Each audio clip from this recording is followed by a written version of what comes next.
The avoidance relationship with infidelity operates on a different psychological frequency than traditional cheating. Their pattern of maintaining multiple connections isn't driven by insatiable desire or malicious intent, but rather by deep-seated fears around vulnerability and emotional suffocation. Understanding how and why avoidants engage with multiple partners reveals a complex web of self-protection mechanisms that destroy trust while attempting to preserve their fragile sense of autonomy. Emotional infidelity through strategic backup plans. The avoidance cheating often begins not with physical betrayal, but with carefully maintained emotional connections that serve as psychological escape routes. They keep former partners, potential interests, or ambiguous friendships alive through periodic contact that appears innocent on the surface but carries deeper significance. These connections function as insurance policies against the vulnerability of full commitment to one person. Their nervous system cannot tolerate having all emotional eggs in one basket. The terror of complete dependence on a single person drives them to maintain alternative options, even if they never intend to pursue them actively. Each backup connection reduces their anxiety about being trapped or abandoned, providing the illusion of control over their emotional safety.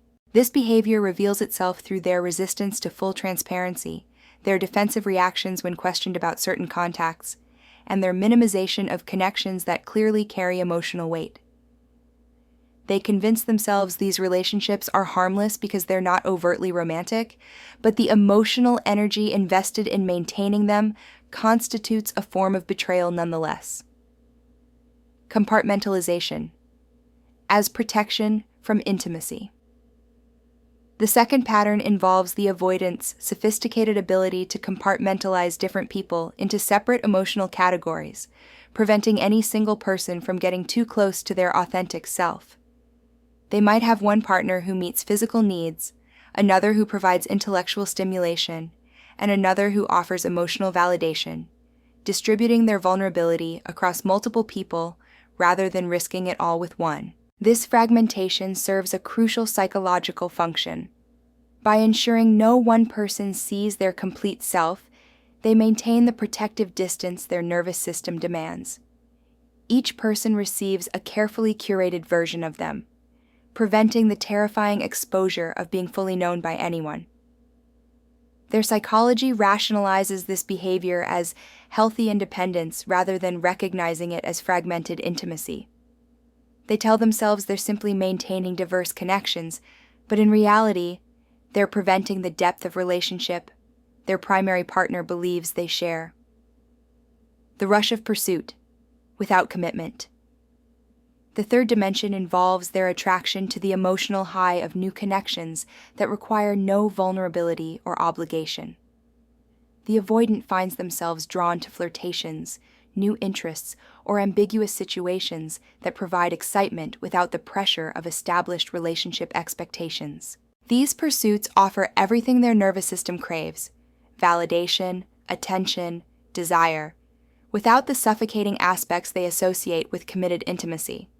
The newness means no one expects them to show up consistently, be emotionally available, or sacrifice their autonomy. They can maintain their idealized self-image without the reality of daily emotional labor.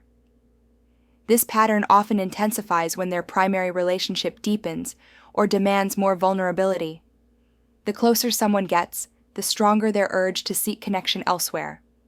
Not because their partner is inadequate, but because intimacy itself triggers their flight response. Fear of abandonment, disguised as self-protection. Perhaps most paradoxically, the avoidance pattern of maintaining multiple connections stems from the same abandonment fears they claim to avoid. By keeping others in orbit, they protect themselves from the devastation of being left alone. If their primary relationship ends, they won't face the terrifying void of complete solitude. Their psychology interprets having options as strength and wisdom, rather than recognizing it as fear-based hedging. They're so terrified of depending on someone who might leave that they ensure they never fully depend on anyone. This creates a self-fulfilling prophecy where their defensive infidelity destroys the very relationships they're trying to protect themselves within.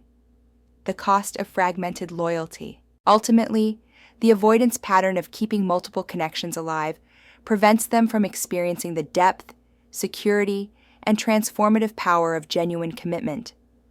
They trade the possibility of real intimacy for the false safety of dispersed attachment, ensuring they remain perpetually alone even when surrounded by people who care for them.